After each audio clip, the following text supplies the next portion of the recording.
नमो अरिहन्ताणं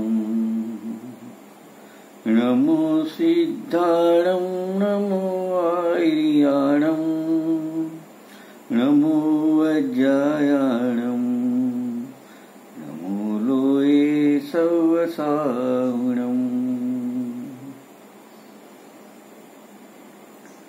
नत्वा जिनेन्द्रं गतिसर्वदोषं सर्वज्ञदेवं हितदर्शकं च श्रीजैनसिद्धान्तप्रवेशिकेयं विरच्यते स्वल्दियां हिताया। आदरणीय पंडित श्री गोपालदास जी बरायाकृत श्री जैन सिद्धांत प्रवेशिका ઉપર આપણો સ્વાધ્યાય ચાલે છે। તેમાં બીજો અધિકાર કર્મનું સ્વરૂપ એ સંબંધમાં આપણી ચર્ચા ચાલે છે। એમાં મિથ્યાત્વ સંબંધી જે પ્રકરણ ચાલે છે કે પ્રકૃતિ બંધની અપેક્ષાએ એના કારણત્વની અપેક્ષાએ આશ્રવના કેટલા ભેદ છે તો એના 5 ભેદ કર્યા। મિથ્યાત્વ, અવિરતિ, પ્રમાદ, કસાય, યોગ। ત્યારબાદ મિથ્યાત્વ કોને કહે છે એની પરિભાષા આપણે જોઈ હતી કે મિથ્યાત્વી પ્રકૃતિના ઉદયથી અદેવમાં દેવ બુદ્ધિ, અતત્વમાં તત્વ બુદ્ધિ અને અધર્મમાં ધર્મ બુદ્ધિ ઇત્યાદિ વિપરીત અભિનિવેશ રૂપ જીવના પરિણામને મિથ્યાત્વ કહે છે। ત્યારબાદ મિથ્યાત્વના કેટલા ભેદ છે એની આપણે ચર્ચા કરી તો એના પણ 5 ભેદ છે મિથ્યાત્વના પણ। એકાંતિક મિથ્યાત્વ, વિપરીત મિથ્યાત્વ, સાંસાયિક મિથ્યાત્વ, અજ્ઞાનિક મિથ્યાત્વ અને વૈનિક મિથ્યાત્વ। એમાં આપણે ગઈકાલે એકાંતિક મિથ્યાત્વની આપણે ચર્ચા કરી હતી કે એકાંતિક મિથ્યાત્વ કોને કહે છે તો આપણે જોયું કે પદાર્થનું સ્વરૂપ અનેક ધર્મોવાળું હોવા છતાં તેને એક જ ધર્મવાળો માનવો, જેમ કે આત્માને સર્વથા અનિત્ય અથવા સર્વથા નિત્ય માનવું, તે એ એકાંતિક મિથ્યાત્વ છે। એની આપણે થોડી ચર્ચા કરેલી। ત્યારબાદ આપણે બીજા નંબરનો એનો પ્રશ્ન છે, એના પછીનો બીજા નંબરનું જે મિથ્યાત્વ છે કે વિપરીત મિથ્યાત્વ કોને કહે છે એ સંબંધમાં આપણે ચર્ચા કરીશું કે વિપરીત મિથ્યાત્વ કોને કહે છે। તો જો એક વસ્તુ સમજી રાખો કે આ મિથ્યાત્વ જે છે ને એ સંસારનું બીજ છે। એ મિથ્યાત્વના કારણે 4 ગતિ 84 લાખ યોનિનું પરિભ્રમણ થાય છે આજીવની અનંતકાળથી। એનું મૂળ કારણ મિથ્યાત્વ છે। જેમ કે સમજો કે જેટલા પણ સંસારમાં આજીવને દુઃખ ઉઠાવવા પડે છે ને કે પહેલી ધારમાં જે 4 ગતિના દુઃખોનું જે વર્ણન કર્યું ને એમાં તિર્યન ગતિના દુઃખ બતાયા કે કાલ અનંત નિગોદ મંજાર બીત્યો એકેન્દ્રિય તનધાર। તો એ એકેન્દ્રિયનું તિર્યન ગતિનું દુઃખ ત્યાંથી શરૂ કર્યું। એમ કરતા કરતા પછી અતિ સંકલેશ ભાવ તે મર્યો ઘોર શબ્દ સાગર મેં પડ્યો। તો એ પછી નરકમાં આયા અને નરકમાં બધા દુઃખો બતાયા। પછી જનની ઉદર વસ્યો 9 માસ અંગ સંકુચ તે પાયો ત્રાસ, એમ કરીને મનુષ્ય ગતિના પણ દુઃખ બતાયા। અને છેલ્લે જે સ્વર્ગમાં જે છે ને જો વિમાન વાસી હું થાવ સમ્યક દર્શન બિન દુઃખ પાવ, તો એ પ્રમાણે 4 ગતિમાં જે દુઃખ બતાયા ને તો એ સંયોગોની નિમિત્તની અપેક્ષાએ ત્યાં બતાયા। અને પછી બીજી ઢાળ છે, બીજી ઢાળની શરૂઆતમાં જ પંડિત દોલતરામજીએ એ જે સંયોગોમાં જે આ બધા દુઃખ થાય છે, આ પ્રકારના જન્મ મરણ બધું કરવું પડે છે, એનું મૂળ કારણ શું છે તો ત્યાં આગળ કીધું કે મિથ્યા દર્શન, મિથ્યા જ્ઞાન અને મિથ્યા ચારિત્ર એ આ બધા દુઃખોનું અને સંસાર પરિભ્રમણનું મૂળ કારણ છે એમ કહ્યું। એટલે કે સમજો કે જ્યાં મિથ્યાત્વ એમાં મુખ્ય છે કે જ્યાં સુધી મિથ્યાત્વ ઊભું છે ત્યાં સુધી જેટલું પણ જ્ઞાન હોય એ બધું મિથ્યા જ્ઞાન કહેવામાં આવે છે। અને જે ક્રિયાઓ છે એ બધી મિથ્યા ચારિત્ર કહેવામાં આવે છે। એટલે એ ત્રણેયમાં મૂળ તો મિથ્યાત્વ છે. તો મિથ્યાત્વના કારણે આ જીવને દુઃખ ભોગવવા પડે છે. એટલે એમને પહેલી જ લાઈનમાં કીધું બીજી ધારના, એસે મિથ્યાદગ જ્ઞાન ચરણવશ પરમત ભરત દુઃખ જન્મ મરણ, કે આવા મિથ્યાત્વના એસે એટલે આવા મિથ્યાત્વના કારણે જીવને ચાર ગતિમાં પરિભ્રમણ કરવું પડે છે અને દુઃખો ભોગવવા પડે છે. તો તાતે ઇનકો તજીએ સુજાન, માટે મિથ્યાત્વના સ્વરૂપને સારી રીતે જાણી અને એને છોડવું જોઈએ. સુન તીન સંક્ષેપ કહું વખાન. તો તે આવ્યું ને શરૂઆતમાં કે એસે એટલે કેસે, કે કેસે એટલે ખ્યાલ આવે ને કે જેને વશ થવાથી, મિથ્યાત્વને વશ થવાથી 4 ગતિ 84 લાખ યોનિમાં દુઃખ સહિત પરિભ્રમણ કરવું પડે, એને કહેવાય એસે. એસે એટલે કહેશે કે આવા મિથ્યાત્વના કારણે જ આ જીવને આ બધું પરિભ્રમણ ને દુઃખ બધું થાય છે. અને બીજું એના ફળમાં જ આ જીવને અનંતકાળ સુધી નિગોદમાં રહેવું પડે છે. મોક્ષમાર્ગ પ્રકાશક છે ને, એના 3જા અધિકારમાં લગભગ 65 નંબરના પેજ ઉપર ત્યાં એકેન્દ્રિયનું દુઃખ એનું જે આખું વર્ણન કરેલું છે કે આ મિથ્યાત્વના ફળમાં આ જીવને નિગોદમાં અનંતકાળ ગાળવો પડે છે. અને ત્યાં લખ્યું છે કે એકેન્દ્રીયમાં રહેવાનો આ જીવનો કાળ છે, ઉત્કૃષ્ટ કાળ અસંખ્યાત પૂતગલ પરાવર્તન છે. 1 2 નહીં, અસંખ્યાત પૂતગલ પરાવર્તન કાળ એને એકેન્દ્રિયમાં રહેવું પડે છે. અને એક પૂતગલ પરાવર્તનનો કાળ તો એટલો લાંબો છે, આ તો અસંખ્ય પૂતગલ પરાવર્તન કાળ લખ્યો છે એકેન્દ્રિયમાં રહેવાનો ઉત્કૃષ્ટ કાળ, પણ એક પૂતગલ પરાવર્તન કાળ એટલો લાંબો છે કે એના અનંતમાં ભાગમાં પણ અનંત સાગર હોય છે. અને એક સાગર કેટલો મોટો છે, એને સાગરની ઉપમા આપી એ કાળને કે અનંત સાગર કીધા, એ બી એક કલ્પકાળના અનંતમાં ભાગમાં અનંત સાગર કીધા. અને એવા તો એને અસંખ્યાત પૂતગલ પરાવર્તન કરવા પડે છે. અને એક સાગરમાં તો કેટલા બધા, મતલબ 10 કોડી પલ્યોપમ આપણે બધું જોયેલું ને કે એટલા બધા વર્ષો જાય છે સાગરમાં. તો આટલું બધો લાંબો કાળ સુધી એને એકેન્દ્રીયમાં રહેવું પડે છે અને એને દુઃખ ભોગવવા પડે છે. બરાબર છે. તો આ રીતે મિથ્યાત્વ જ્યાં સુધી જીવને છે ત્યાં સુધી એને સંસારમાં પરિભ્રમણ કરવું પડે છે. અને મુખ્યપણે તો એને એકેન્દ્રીય પર્યાયમાં જ એનો કાળ વ્યતીત થાય છે. આ બધું મિથ્યાત્વના સેવનનું ફળ છે. તો એવા મિથ્યાત્વ તાતે ઇનકો તજીએ સુજાન, માટે મિથ્યાત્વનું સ્વરૂપ જાણીને અને આપણે એને છોડવું જોઈએ. તો એ જ વાત, મિથ્યાત્વનું પ્રકરણ આપણું ચાલી રહ્યું છે અને એમાં આપણે જે વિપરીત મિથ્યાત્વ કોને કહે છે એ અનુસંધાનમાં આપણે 311 નંબરનો પ્રશ્ન છે, વિપરીત મિથ્યાત્વ કોને કહે છે. તો જો ઉત્તર આપ્યો છે કે આત્માનું સ્વરૂપ જે પ્રકારે છે તેથી ઊંધું જાણે મિથ્યા જ્ઞાન, ઊંધું માને મિથ્યાત્વ, મિથ્યા દર્શનની પર્યાય છે માનવું. એ ખ્યાલ આવે ને. તો આત્માનું સ્વરૂપ જે પ્રકારે છે તેનાથી ઊંધું માને, બસ આ વિપરીત મિથ્યાત્વ થઈ ગયું. અહીંયા એક વાત કરી પહેલા કે આત્માનું સ્વરૂપ જે પ્રકારે છે તેથી ઊંધું માને. આપણે આખો પ્રશ્ન વાંચી લઈએ છીએ. તેને એટલે કે તેથી ઊંધી રુચિને, ઊંધું માને તેને વિપરીત મિથ્યાત્વ કહે છે. અને તેની ઊંધી રુચિને, એટલે આત્માની રુચિ કરતો નથી અને આત્માની રુચિ છોડીને અન્ય પરપદાર્થોની રુચિ કરે છે, એ બધું વિપરીત મિથ્યાત્વ છે. ઉદાહરણ આપ્યું છે, જેમ કે શરીરને આત્મા માને, સગ્રંથને નિર્ગ્રંથ માને અને કેવડીના સ્વરૂપને વિપરીત માને. કે શરીરને આત્મા માને, સગ્રંથને નિર્ગ્રંથ માને અને કેવડીના સ્વરૂપને વિપરીત માને. તો આ બધું જે ઊંધું માને છે ને, એ બધી એની રુચિ ઊંધી છે. બસ આ બધું વિપરીત મિથ્યાત્વ થાય છે. તો સમજો કે રત્નકરણ સાવકાચાર છે ને, રત્નકરણ સાવકાચાર, એમાં પહેલો સમ્યક દર્શન અધિકાર, બીજો સમ્યક જ્ઞાન અધિકાર અને ત્રીજો સમ્યક ચારિત્ર અધિકાર છે. તો જે સમ્યક જ્ઞાન અધિકાર શરૂ થાય છે ને બીજો, એમાં પહેલો શ્લોક 42 નંબરનો છે.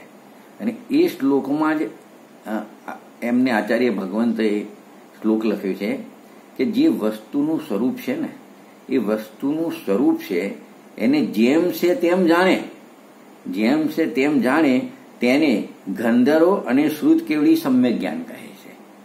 તો જેમ છે તેમ જાણે તો સમ્યક જ્ઞાન કીધું, અને જેમ છે એમ ન જાણે, વિપરીત જાણે તો એને શું કહેવાય? મિથ્યા જ્ઞાન કહેવાય. તો કે જેમ છે એમ જાણે એટલે કેવું જાણે? સમ્યક જ્ઞાનની વાત કરેલી છે ત્યાં.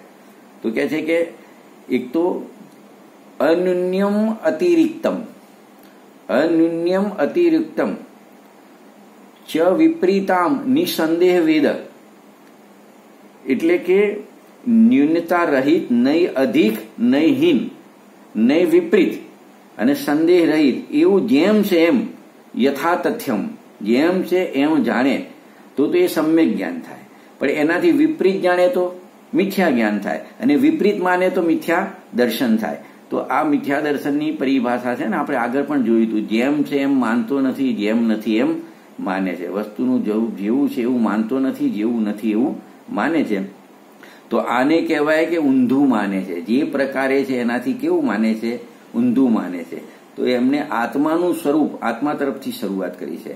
હે ને, આપણે છડાળામાં પણ ભૂલ આપકો ભરમતવાદી, તો પોતાને ભૂલ્યો એટલે મિથ્યાત્વનો દોષ ઉભો થયો, એના કારણે એનું ચતુર્ગતિનું પરિભ્રમણ ઊભું રહે છે. એને કહેવાય ભૂલ આપકો ભરમતવાદી. બીજું પણ ગુરુદેવ શ્રી બોલે છે ને કે અપને કો આપ ભૂલ કર હેરાન હો ગયા. અપને કો આપ ભૂલ કર, આપ એટલે જ્ઞાનાનંદ સ્વરૂપ પોતે છે, એવો પોતાને ભૂલી અપને કો આપ ભૂલ કે હેરાન હો ગયા. ખ્યાલ આવે ને? તો એ પોતાનું જેવું સ્વરૂપ છે ને એને એવું નથી જાણતો. એમ આવે છે ને કે આત્માને જાણ્યા વિના 184 નહીં ટળે રેલો. એટલે આત્માના સ્વરૂપને જાણતો નથી ત્યાં સુધી એની માન્યતાઓ બધી વિપરીત રહેશે, ઊંધી રહેશે. અને ત્યાં સુધી ઊંધી માન્યતા છે ત્યાં સુધી મિથ્યાત્વ થાય છે, અને જ્યાં સુધી મિથ્યાત્વનું એના પરિણામ છે ત્યાં સુધી એને 4 ગતિનું પરિભ્રમણ છે. અને એવું નથી સ્વરૂપ જાણવાનો પ્રયત્ન કરતો, એનું કારણ શું છે કે એને ઊંધી રુચિ છે. એટલે જો એને આત્મામાં સુખ છે અને એને આત્મામાં સુખ લાગે ને તો આત્માનું સ્વરૂપ સમજવાની રુચિ થાય. આત્માનું સ્વરૂપ સમજીને એની પ્રતીતિ કરવાની રુચિ થાય. પ્રતીતિ કરે, રુચિ, ખ્યાલ આવે ને? એની પ્રીતિ કરે, પરિચય કરે. પરિચય કરે તો પરિચય કરે ને તો પછી એની પ્રીતિ થાય આત્માની. કેમ કે આત્મામાં ગમે એવું છે તો એનો પરિચય કરે તો ખબર પડે ને કે આત્મામાં ગમે એવું છે, તો એની પ્રીતિ થાય. અને પ્રીતિ થાય તો પછી એની પ્રતીતિ થાય, અને પ્રતીતિ થાય તો સમ્યક દર્શનની પ્રાપ્તિ થતા મિથ્યા દર્શનનો શું થઈ જાય? અભાવ થઈ જાય. પણ એને પહેલા તો આત્માનું સ્વરૂપ સમજવું પડે. સમજે તો એને એની રુચિ થાય, હે ને? અને એમાં સુખ છે એવું એક શ્રદ્ધા એને બનાવવી પડે. બેનસીબેનનું બોલ છે ને, પૂજ્ય બેનસીબેનનું, કે હે જીવ, સુખ આત્મામાં છે, સુખ બહાર શોધમાં. તું ત્યાં જાત અને ત્યાં જરૂર સુખની પ્રાપ્તિ થશે. જ્ઞાની ધર્માત્માઓ તો ગેરંટી આપે છે, કેમ કે એમને આત્મામાં જઈ અને આત્માનું સુખ અનુભવ્યું છે. તો એ આત્માની રુચિ થાય છે જ્યારે આત્મામાં સુખ છે એવી ખબર પડે તો એને આત્માની રુચિ થાય છે. પણ જ્યાં સુધી આત્માના સ્વરૂપની ખબર નથી તો એને બાહ્ય રાગની રુચિ, સંયોગની રુચિ એને રહ્યા કરે છે. તો એ બધું વિપરીતતા છે, અને એ પરિણામ બધા મિથ્યાત્વના પરિણામ છે. કારણ કે અનાદિથી રાગની રુચિ તો હતી, અને રાગ સંયોગોનો હતો, શરીર આદિનો. એટલે આપણે વિનય પાઠમાં પણ બોલીએ છીએ ને, રાગ સહિત જગ મેં રૂલ્યો, મિલે સરાગી દેવ. એક તો રાગ સહિત રખડે છે, રાગમાં હિત માની બલું જાણી, અને એને મળ્યા સરાગી દેવ મળ્યા. ખ્યાલ આવે ને? તો રાગ સહિત જગ મેં રૂલ્યો, મિલે સરાગી દેવ. એટલે પેલું કહેવત છે ને લૌકિકમાં કે રોતી તીને પિયરિયા મળ્યા. ખ્યાલ આવે ને? અને ભાવતું તું ને વૈદે કીધું. તો એને રાગમાં રમવું ગમતું હતું, રાગની રમતો એને ગમતી હતી, અને રાગની રમતો સંયોગોમાં રમ્યા કરતો હતો. ખ્યાલ આવે ને? અને એને ઉપદેશ આપવા પણ એવા મળ્યા. આવે છે ને, રાગ રુચિકર જીવડા આવે છે ને, બસ ઉપદેશક પણ એવા મળ્યા, શું કરે જીવ નવીન. બીજું જીવ શું કરે? એક તો એને રુચિ છે, અને એને ઉપદેશ આપવા પણ કુગુરુ અને કુશાસ્ત્ર બધા એને ભટકાઈ ગયા, તો એને ઉપદેશ પણ એવા મળ્યા, ઉપદેશક પણ એવા મળ્યા. અને આપણા કુંકુન આચાર્યદેવ ચોથી ગાથામાં પણ લખ્યું છે ને, શુદ્ધ પરિચિત અનુભૂત સર્વને કામ ભોગ બંધનની કથા, પરથી જુદા એકત્વની ઉપલબ્ધિ કેવલ સુલભના. સર્વ લોકને કામ ભોગ સંબંધી બંધની કથા તો અનંતવાર સાંભળવામાં આવી ગઈ છે, પરિચયમાં આવી ગઈ છે અને અનુભવમાં પણ આવી ગઈ છે. એટલે એને ગમે છે, રૂચે છે, પણ પરથી ભિન્ન એકત્વની વાત એને સાંભળી નથી, પરિચય કર્યો નથી અને એનો અનુભવ પણ કર્યો નથી. એટલે એને ના કરે પરિચય અનુભવ ત્યાં સુધી ક્યાંથી ખબર પડે કે આત્મામાં સુખ છે. એટલે બસ એને પરદ્રવ્યની રૂચિ રહ્યા કરે છે. એટલે એ ઊંધી રૂચિ છે, રૂચિ કરવાની છે આત્માની. એટલે ત્રીજી દાળમાં પણ લખ્યું છે ને, પરદ્રવ્યને તે ભિન્ન આપમે રૂચિ સમ્યક્ત્વ ભલા હૈ. પરદ્રવ્યથી ભિન્ન પોતાનું સ્વરૂપ છે એની રૂચિ કરે, એનું નામ સમ્યક દર્શન છે. પણ આને વિપરીત રૂચિ છે, એટલે પોતાના સ્વરૂપને ભૂલીને પરની રૂચિ કરે છે, રાગની રૂચિ કરે છે. ખ્યાલ આવે ને? એ જ રીતે પરદ્રવ્યન તે ભિન્ન આપમે રૂચિ સમ્યક્ત્વ ભલા હૈ. આપ રૂપ કો જાનપનો સો सम्यक ज्ञान कला है. आप रूप में लीन रहे चिर सम्यक चारित्र सोई. તો આ રીતે જ્યાં સુધી એને આત્માની રૂચિ, આત્માનું જ્ઞાન અને આત્માની લીનતા કરતો નથી, ત્યાં સુધી સમ્યક દર્શન, સમ્યક જ્ઞાન, સમ્યક ચારિત્ર રૂપી મોક્ષનો માર્ગ પ્રગટ થતો નથી. અને એને પરની રૂચિ રહ્યા કરે છે અને એ જગતનું પરિભ્રમણ એનું ઊભું રહે છે. તો આટલા પોઈન્ટ થયા. હવે આગળ શરીરને આત્મા માને છે ને. છડાડામાં આપણે એ દાળમાં આવે છે ને કે આત્માના પર્યાય અપેક્ષાએ કેટલા ભેદ છે? 3 ભેદ છે. બહિરાત્મા, અંતરાત્મા અને પરમાત્મા. એમાં બહિરાત્માનું સ્વરૂપ શું લખ્યું છે? ને પેલા લીટી છે ને, બહિરાતમ અંતરયાતમ પરમાત્મ જીવ ત્રિધા હે. પછી બહિરાત્માનું સ્વરૂપ લખ્યું, દેહ જીવ કો એક ગીને બહી રાતમ તત્વ મૂઢા હે. જે શરીર અને આત્માને એક માને છે એ બહિરાત્મા છે. એટલે અહીંયા લખ્યું ને, જેમ કે શરીરને આત્મા માને, શરીરને જ આત્મા માને, અને આ શરીરને આત્મા બે ભિન્ન ભિન્ન દ્રવ્યો છે એવો એને ભેદ દેખાતો જ નથી. શરીરને શું માને છે? આત્મા માને છે. જો બીજો પોઈન્ટ, સગ્રંથને નિર્ગ્રંથ માને.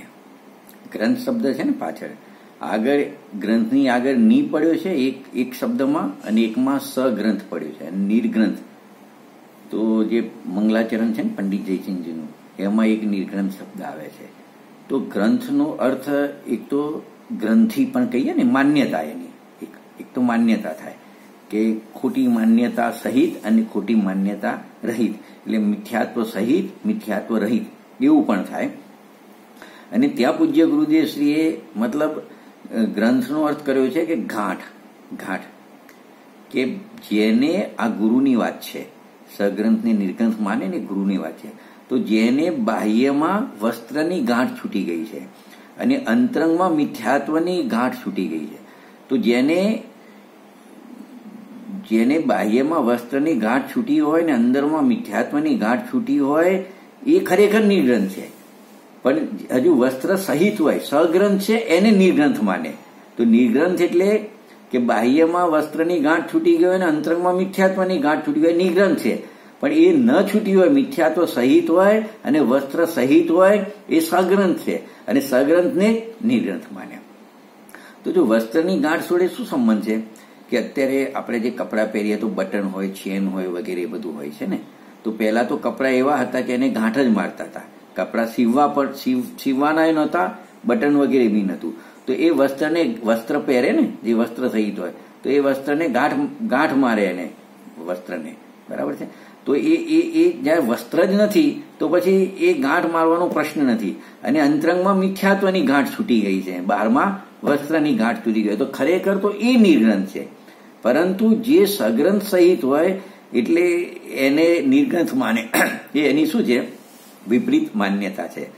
તો આ જ વસ્તુ આપણને છડાળા છે ને, છડાળામાં પણ જે કુગુરુનું સ્વરૂપ આવે છે બીજી ડાળમાં, એ બીજી ડાળમાં લખ્યું છે કે પહેલા કુદેવ, કુગુરુ અને કુધર્મ ત્રણેયની વાત શરૂ કરી છે અને પછી કુગુરુનું સ્વરૂપ લે. જો કુગુરુ કુદેવ કુધર્મ સેવ પોષે ચિર દર્શન મોહ એવ.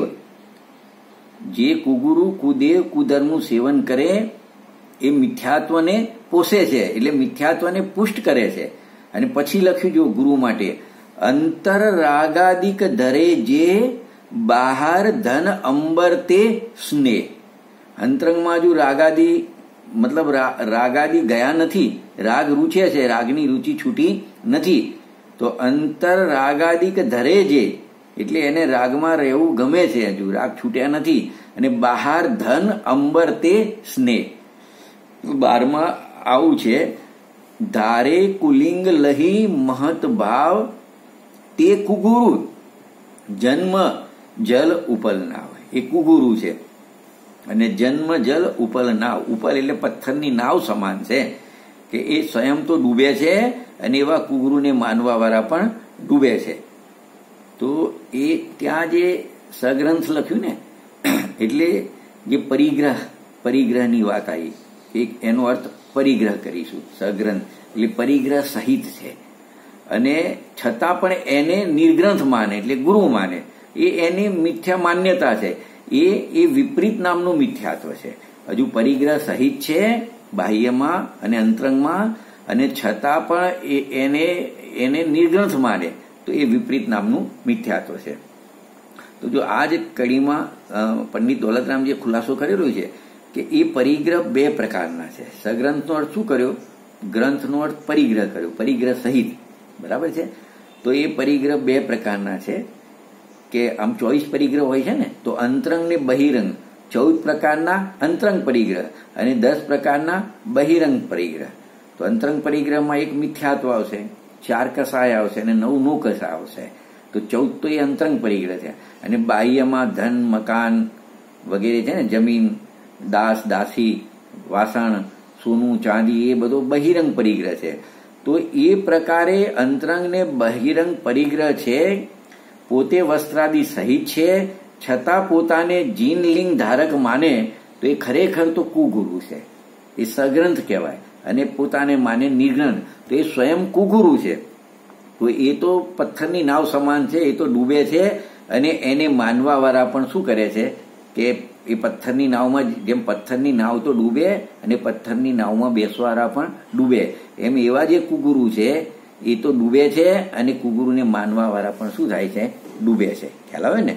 તો જો એક દર્શન પાહુડ છે ને, 18 નંબરની ગાથા છે, એની અંદર પણ વાત કરેલી છે. આ લિંગ છે ને, મુનિ લિંગ, શ્રાવક લિંગ, હારિકાનું લિંગ આપણે કહીએ ને લિંગ, તો ત્યાં એના માટે વાત કરેલી છે દર્શન પાહુડની 18 નંબરની ગાથામાં કે જીન માર્ગમાં 3 લિંગ તો શ્રદ્ધાપૂર્વક છે. એટલે જે 3 લિંગ બતાવશે ને અહીંયા, એને આપણે ચર્ચા કરીએ છીએ. તો શ્રદ્ધા સહિત છે, મતલબ શ્રદ્ધાપૂર્વક એટલે સમ્યક દર્શન સહિત આ લિંગને ધારણ કરવામાં આવે છે.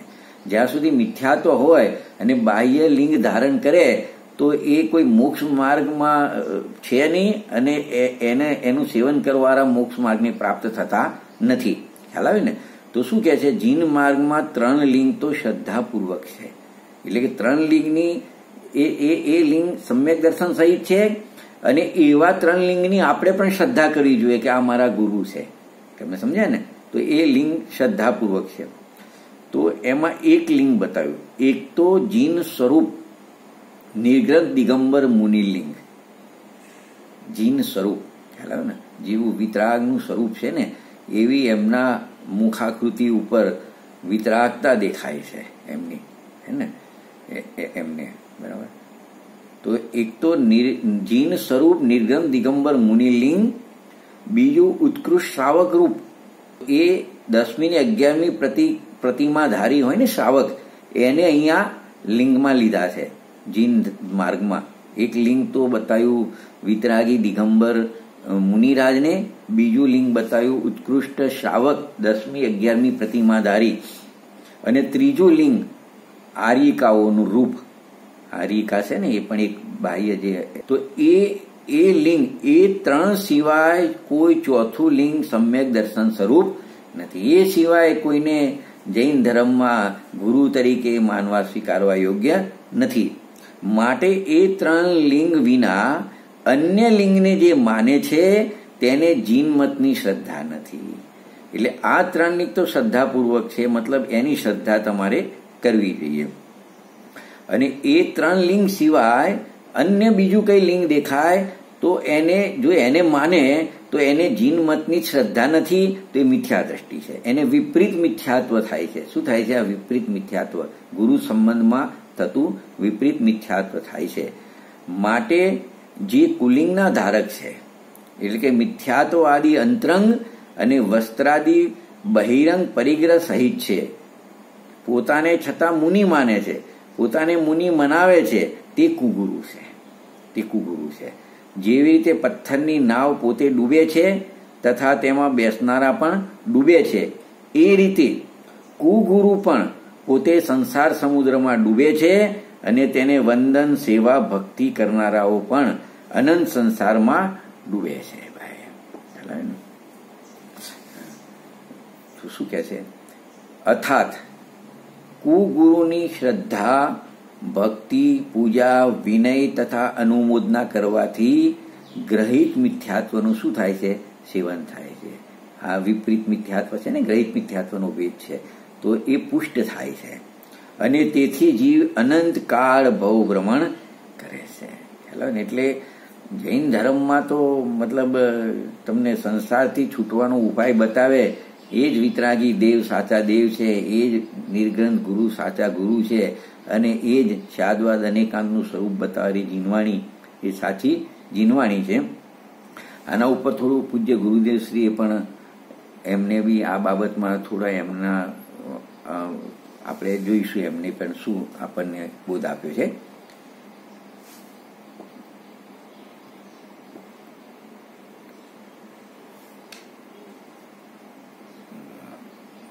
એમને શું લખ્યું છે? ઓહો, જૈન ધર્મનું ગુરુપદ એ તો મહાન પવિત્ર પરમેષ્ટિ પદ છે. પરમેષ્ટિ પદમાં સ્થિત છે. મુનિરાજ છે ને, આચાર્ય, ઉપાધ્યાય અને સાધુ, એ તો પંચ પરમેષ્ટિ પરમ પદમાં સ્થિત છે. આત્માના 5 પરમ પદમાં સ્થિત છે. ખ્યાલ આવે ને? પંચ પરમેષ્ટિમાં એમને સ્થાન મળેલું છે. જેને અંતરમાં મિથ્યાત્વ કે રાગ દેશનો પરિગ્રહ નથી અને બહારમાં વસ્ત્ર, ધન વગેરેનો પરિગ્રહ નથી. આ જો આ નિર્ગ્રંથ ગુરુનું સ્વરૂપ બતાવે છે. શુદ્ધ રત્નત્રયમાં વર્તતા થકા આત્માના આનંદને અનુભવે છે અને મોક્ષને સાધે છે. નિરાજની ભક્તિમાં આવે છે ને, आनंद के झरने प्रत्येक प्रदेशों में मुनि जब ध्यान धरते हैं, है ना। आनंद के झरने प्रत्येक प्रदेशों में, તો મુનિરાજના જયારે ધ્યાન ધરે છે, શ્રેણી મારે છે, તો એમના આત્મા પ્રદેશો છે ને, નિયમસારમાં લખ્યું છે, આત્માના જે અસંખ્ય પ્રદેશો છે ને, ચૈતન્ય પ્રદેશો, એને એક એક પ્રદેશમાંથી આનંદ ઉત્પત્તિનું સ્થાન છે. આત્માનું એક એક પ્રદેશ એ આનંદની ઉત્પત્તિનું સ્થાન છે. અને જ્યારે આવું આત્માનું શ્રદ્ધા જ્ઞાન કરી લીનતા કરવામાં આવે તો એ મુનિરાજોને એ ધ્યાનમાં એમને આનંદ કે ઝરને प्रत्येक प्रदेशों में मुनि जब ध्यान धरते हैं, तिंकसायों का वैराग्य परिणति से सहज ही टलता है. ने आ निर्ग्रंथों का मार्ग हमको कारणों से भी प्यारा है. तो શું કહે છે? શુદ્ધ રત્ન ત્રયમાં વર્તતા થકા આત્માના આનંદને અનુભવે ને મોક્ષને સાધે છે. ને જે આત્માને સાધે એ સાધુ છે. આત્માને સાધતા મોક્ષ પદની શું થાય છે? પ્રાપ્તિ થાય છે. ને શું કે છે? આવા પવિત્ર ગુરુપદને જે ઓળખતા નથી, જેને અંદરમાં મિથ્યાત્વ તથા રાગાદી પરિગ્રહ છે, ને બહારમાં ધન, મકાન, સ્ત્રી, વસ્ત્રાદિ પરિગ્રહ છે, તે બહારના પરિગ્રહની બુદ્ધિ એમ સૂચવે છે કે અંદર તે પ્રકારનો એનો મોહ છૂટ્યો નથી. જેને જે પ્રકારનો મોહ હોય એને પરિગ્રહ દેખવામાં આવે છે. તો બહારમાં જો પરિગ્રહ રાખીને ગુરુ મનાવે તો બહારનો જે પરિગ્રહ છે ને, બહિરંગ પરિગ્રહ, એ એમ બતાવે છે કે અંદરમાં એ પ્રકારના રાગ એને છૂટ્યા નથી, માટે બાહ્યમાં એ પદાર્થનું એને શું છે, નિમિત્ત છે. બરાબર ને? જેમ આપણા પૂર્વજો ધોતી પહેરતા હતા, આપણે પેન્ટ પહેરીએ છીએ, તો ધોતી પહેરવાના રાગનું સૂચક છે, અને આપણે ધોતી નથી પહેરતા, આપણે પેન્ટ પહેરીએ છીએ તો પેન્ટના રાગનું સૂચક છે. એમ જો એ કોઈ વસ્ત્ર સહિત સાધુ છે તો ભલે બહારમાં વસ્ત્ર છે, પણ એ એમ સૂચવે છે કે એમને વસ્ત્ર પ્રત્યેનો શું છે, રાગ છે. ધન અંબર તે સ્નેહ, એમ કે એવા પદમાં આવ્યા પછી મતલબ બીજા બધા ધન આદિમાં પડવું, તમે સમજ્યા ને? બીજું ઘણું બધું છે એમાં, તો આપણે વિચારીએ તો શું લખ્યું છે? પરમ નિષ્પ્રહ દિગંબર દશા સિવાયના અનેક પ્રકારના કુલિંગ સહિત વર્તે છે, ને પોતાને મહાન ગુરુ સમજે એ કુગુરુ છે. ખ્યાલ ને? શું કે છે? જો અહીંયા એમને પંડિત તોડરમલજીને યાદ કરે છે પૂજ્ય ગુરુદેવશ્રીએ, કે પંડિત તોડરમલજી કહે છે કે અહો, દેવ ગુરુ ધર્મ તો સર્વોત્કૃષ્ટ પદાર્થ છે, એને આધારે તો ધર્મ છે, અને તેમાં શિથિલતા રાખે તો અન્ય ધર્મ કેવી રીતે થાય? કે એક તો આ દેવ ગુરુ ને ધર્મ તો સર્વોત્કૃષ્ટ પદાર્થ છે તો જગતના, એક વાત તો છે, અને એના આધારે તો ધર્મ છે, એટલે એ પોતે પણ ધર્મની સાક્ષાત મૂર્તિ છે, અને આપણે એમનો સંગ કરી અને આપણે ધર્મ મેળવીએ છીએ, આપણે ધર્મની પ્રાપ્તિ કરીએ છીએ. અને જો એમાં શિથિલતા રાખે, એટલે ઓળખાણ ના કરે કે સાચા દેવ કયા, સાચા ગુરુ કયા, સાચો ધર્મ કયો, એમાં શિથિલતા રાખે, એનો નિર્ણય ન કરે, તો પછી ધર્મ કેવી રીતે થાય? અને આ જ સાચો ધર્મ બતાવવાવાળા અને ધર્મી છે. ખ્યાલ આવે ને? દેવ છે એ મોક્ષ તત્વ છે, ગુરુ છે સંવર નિજરા તત્વ છે, અને ધર્મ પણ સંવર રૂપ છે. તો પછી એ ધર્મમાં જ ગુરુ હોય તો પછી બીજો ધર્મ તો કઈ રીતે થાય? ખ્યાલ આવે ને? ઘણું શું કહેવું, સર્વથા પ્રકારે એ કુદેવ, કુગુરુ ને કુધર્મના ત્યાગી થવું યોગ્ય છે, કારણ કે કુદેવાદીનો ત્યાગ ન કરવાથી મિથ્યાત્વ ભાવ ઘણો પુષ્ટ થાય છે. આ વિપરીત નામનું મિથ્યાત્વ છે ને, એ ઘણું પુષ્ટ થાય છે. અને જો એમને આ કેમ લખવું પડ્યું, પંડિત ટોડરમલજીને આ વાત લખવી પડી કે આ કાળમાં અહીં તેની પ્રવૃત્તિ વિશેષ જોવામાં આવે છે, માટે અહીં તેના નિષેધરૂપ નિરૂપણ કર્યું છે કે અત્યારે આ કાળમાં એવી પ્રવૃત્તિ વિશેષપણે જોવામાં આવે છે, માટે એનો નિષેધ કરવા માટે આ નિરૂપણ કર્યું છે. તો તેને જાણી આવું વિપરીત મિથ્યાત્વનો ભાવ છોડી પોતાનું કલ્યાણ કરો. દેવ ગુરુ ધર્મના નિર્ણયમાં શિથિલ થવું યોગ્ય નથી. એકાદ પોઈન્ટ થોડું વાંચી લઈએ. હે ને? એમને ગુરુનું સ્વરૂપ બતાવતા એ આગળ લખે છે કે કાયા અને કશાયો, કાયા એટલે શરીર, અને કશાયો, કાયા અને કશાયો એટલે કશાયમાં શુભ અશુભ રાગ. ખ્યાલ આવે ને? તો કાયા અને કશાયો તેનાથી ભિન્ન પોતાના ઉપયોગ સ્વરૂપ આત્માને અનુભવમાં લીધા વગર મોક્ષ માર્ગ હોતો નથી, અને આવા મોક્ષ માર્ગ વગર એને ગુરુપદ હોતું નથી. ખ્યાલ આવે ને? એટલે અંદરમાં રાગનો કણિયો હોય અને બહારમાં વસ્ત્રનો તાણો ગ્રહણ કરવાની વૃત્તિ મુનિઓને કદી હોતી નથી. અને ગુરુનું સ્વરૂપ આનાથી વિરુદ્ધ માનવું, કે વસ્ત્રાદિ પરિગ્રહ સહિતને ગુરુ માને અને એમને પૂજે, તો એ કુગુરુનું સેવન છે. ગુરુપદ એટલે ખરેખર તો મુનિ દશા કે જે જીન લિંગ હોય છે. પછી એમને એક પ્રશ્ન અહીંયા થયો છે કે કોઈ કુગુરુ આવે તો શું કરવું? કોઈ કુગુરુ આવી જાય તો શું કરવું? ખ્યાલ આવે ને? તો શું કહે છે કે તો જાણવું કે આ સાચા ગુરુ નથી, એના સ્વરૂપનું નિર્ણય કરી અને જોવું કે આ સાચા ગુરુ છે કે નહીં. એને જાણવું કે આ સાચા ગુરુ નથી. કુગુરુ આવી ગયા તો પરીક્ષા કરે તો ખબર પડે આ સાચા ગુરુ નથી. તો શું છે કે એ ગુરુ નથી ને, તો એ પોતે તો મિથ્યાભાવથી દુઃખી છે, પણ જો એનું સેવન કરે તો સેવન કરનાર જીવને પણ આ વિપરીત મિથ્યાત્વની પુષ્ટિ થાય તો એ પણ દુઃખી થાય છે. એમ સમજીને આપણે એનું સેવન છોડવું. પછી જો એમને લખ્યું કે આ કાંઈ કોઈનું અપમાન કરવાની કે દ્વેષ કરવાની વાત નથી, પણ પોતાના આત્માને આ વિપરીત મિથ્યાત્વના દોષોથી બચાવવા માટેની વાત છે. અને જો આવી સાચી વાતમાં કોઈને દુઃખ લાગે તો પછી એના ભાવ એની પાસે રહ્યા, તેમાં આને શું આપણે શું એમ. અહીં તો સમ્યક તો ભાવ વડે પોતે પોતાનું હિત કરી લેવાની વાત છે. જો કોઈ ધર્મમાં શરમ ના હોય, ભલે ને કોઈ કુગુરુ આવી ગયા, પણ જ્યાં ધર્મ કરવો તે એમાં શરમ હોય નહીં. એને એક શરમ માટે કહેવાય છે શરમ ને કાનો માત્ર નથી. અને જો તું ધર્મમાં શરમ રાખીશ તો જે કરમ બંધા છે ને એ કરમને પણ કાનો માત્ર નથી. ખ્યાલ આવે ને? તો પછી ધર્મમાં શરમ ના રખાય, નહીં તો કરમ આવે, કરમ બંધાય અને કરમનું ફળ ભોગવવું પડે. બરાબર?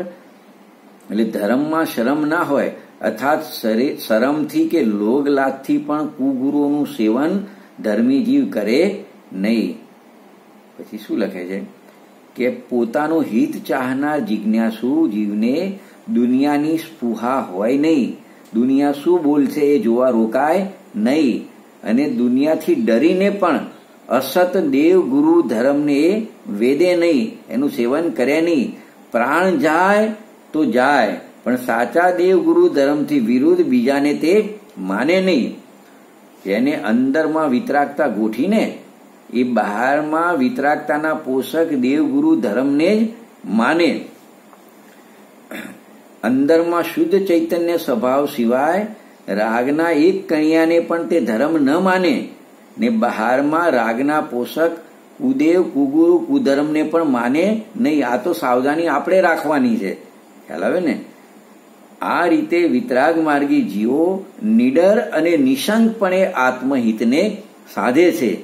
અમુક કુગુરુને ઘણા માણસો માને છે અને હું નહીં માનું તો દુનિયા મને શું કહેશે કે સમાજમાં હું એકલો પડી જઈશ, એવો ભય ધર્મીને હોતો નથી. માત્ર શસ્ત્રધારી કે વસ્ત્રધારી જ કુગુરુ હોય એમ નથી. વસ્ત્ર શસ્ત્ર રહિત નગ્ન દિગંબર થઈને પણ જો જેઓ વિતરાગ માર્ગથી સ્પષ્ટપણે વિરુદ્ધ પ્રરૂપના કરે તેઓ પણ કેવા છે? કુગુરુ છે. કેટલી સાવધાની રાખવાની છે ગુરુની પરીક્ષામાં, તમે સમજ્યા કે નહીં? તેને પણ ધર્મી જીવ માને નહીં. ભાઈ આ તો તારા હિતના માટેની વાત છે. પછી એક નાનકડો પ્રશ્ન કર્યો છે, પણ કુગુરુ સાથે જૂનો પરિચય હોય તો શું કરવું?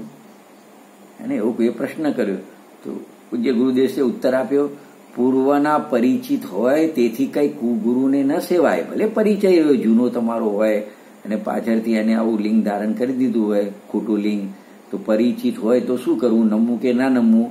તો કે પૂર્વ પરિચિત હોય તેથી કોઈ કુગુરુને ન સેવાય. જેમ કોઈ બાળપણનો ગોઠિયો હોય મિત્ર અને ઝેર ખાતો હોય તો તે ગોઠિયા સાથે પોતે કઈ ઝેર ના ખવાય. કોઈ મિત્ર હોય જૂનો નાનપણનો જીગરી દોસ્ત હોય, હે ને, અને લંગોટિયા ભાઈબંધ કહે છે ને કે ભાઈ પહેલેથી નાનપણથી અમે મિત્ર છીએ, અને ઝેર ખાતો હોય તેની જોડે ઝેર ખાય છે. બરાબર? ઉલટું તેને નિષેધ કરાય કે ભાઈ તું ઝેર ના ખાતો. જો આપણો પરિચિત છે તો આપણે એને કહેવું જોઈએ કે ભાઈ તું ઝેર ના ખાતો. ખ્યાલ આવે ને?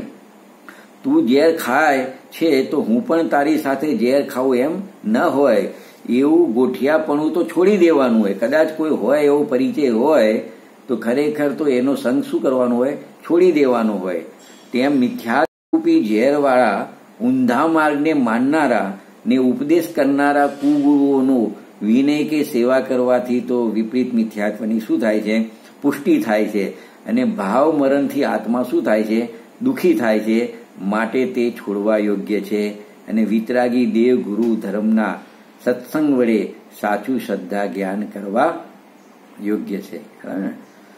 તો આ રીતે આપણે 2 પોઈન્ટ સમજ્યા. આપણે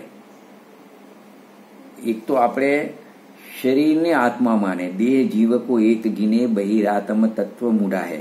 બીજો પોઈન્ટ આપણે સમજ્યા સગ્રંથને નિગ્રંથ માને. અને આમાં ત્રીજો પોઈન્ટ છે કે કેવડીના સ્વરૂપને કેવું માને? વિપરીત માને. હે ને? તો એ કેવડી સંબંધી એક બાજુ ભગવાન માને, કેવળ જ્ઞાન સહિત માને, અનંત દર્શન, અનંત જ્ઞાન, અનંત સુખ ને અનંત વીર્યવાળા માને, અને પાછું એમના સ્વરૂપમાં શું માને? વિપરીતતા માને. તો એ પણ વિપરીત મિથ્યાત્વ થાય છે. તો એના માટે પણ આપણે થોડું તત્વસૂત્રના આધારે આપણે થોડું જોઈશું એમાં. તો એમાં એક તો કેવડી સંબંધી ભૂલ બતાવી છે, સતી સ્ત્રી સંબંધમાં પણ કેવી કેવી વિપરીત મિથ્યાત્વને પોષે છે આ જીવ, અને ગ્રહ દશામાં પણ એની કેવી વિપરીત માન્યતા હોય છે. એ ત્રણ સંબંધી અને બીજી જનરલ થોડી ચર્ચા કરી છે, આપણે થોડું વાંચી લઈએ એને. કે વિપરીત મિથ્યાત્વ આ છે મોક્ષ શાસ્ત્ર છે ને, અધ્યાય 8 પહેલા સૂત્રનું પરિશિષ્ટ છે, એની અંદર લખેલું છે સ્ત્રીના રાગી. જો ભગવાન કેવળ જ્ઞાન સંબંધમાં વિપરીતતા જોઈએ ને, કેવળી સંબંધમાં વિપરીતતા. તો કેવળીને કેવા માને? સ્ત્રીના રાગી, રોટલા ખાનાર, પાણી પીનાર, માદા થનાર, ભગવાનને રોગ આવે, ભગવાનને ભૂખ લાગે. ખરેખર તો 18 દોષ કીધા છે ને, એ દોષ રહિત છે કેવળી ભગવાન. તો ખરેખર ભગવાનને એ જન્મ, જરા, તૃષા, સુધા, વિસ્મય, આરત, ખેદ, ભય વગેરે જે દોષ છે ને, એમાં કાલે આદરણીય પંડિત રજનીભાઈએ કીધેલું, અને નિયમસારની 6ઠી ગાથામાં પણ લખ્યું છે કે 11 દોષ તો ગાત્યા કર્મ સંબંધી છે એમાં. સમજ્યા ને? અને એ પ્રમાણે મતલબ કે એ પ્રમાણે આવું કેવળ જ્ઞાન પ્રગટ થયું તો આ બધા 18 દોષોથી રહિત દશા છે, બાહ્ય નિમિત્તોથી બતાવ્યું છે. અંતરંગમાં તો અનંત ચતુષ્ટયને શું થયા છે? પ્રાપ્ત થયા છે. અને બાહ્યમાં આ પ્રકારના દોષથી રહિત છે, છતાં પણ એમને સ્ત્રીના રાગી માનવા લો.